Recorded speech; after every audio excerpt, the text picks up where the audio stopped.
Bumalik si David sa Ziklag, 29 na kabanata. Tinipon ng mga Filisteo ang lahat ng sundalo nila sa Afek, at ang mga Israelita naman ay nagkampo sa may bukal ng Jezreel.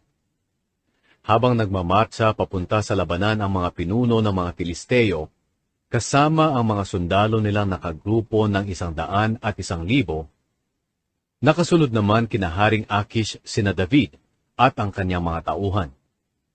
Pero nagtanong ang mga pinuno ng mga Filisteo kay Akish, "Ano ang ginagawa ng mga Hebreyong iyan dito?"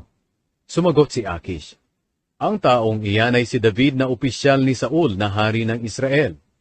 Mahigit 1 taon ko na siyang kasama, at magmula noong tumakas siya kay Saul, hanggang ngayon wala akong nakitang masama na ginawa niya." Pero nagalit sa kanya ang mga pinuno ng mga Filisteo. Sinabi nila, "Pabalikin mo sila sa bayang ibinigay mo sa kanila. Hindi siya dapat sumama sa atin sa pakikipaglaban. Baka kapag nakikipaglaban na tayo ang patayin niya para mawala ang galit ng kanyang amo sa kanya.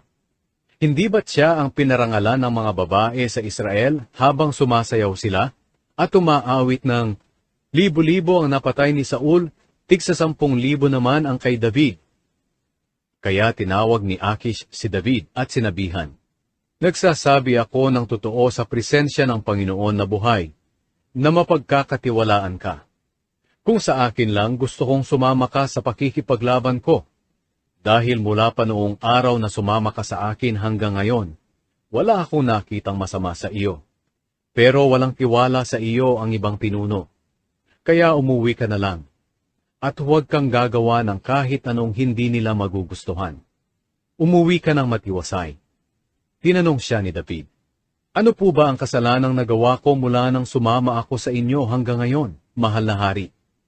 Bakit hindi ako pwedeng sumamang makipaglaban sa mga kaaway ninyo?" Sumagot si Akish, "Alam ko na mabuti kang tao tulad ng isang anghel ng Diyos, pero ayaw kang isama ng aking mga komander sa labanan. Maaga kang bumangon bukas, at umuwi ka kasama ang mga tauhan mo bago pa sumikat ang araw." Kaya maagang bumangon sina David at ang kanyang mga tauhan para bumalik sa lupain ng mga Filisteo. At pumunta naman ang hukbo ng mga Filisteo sa Jezreel.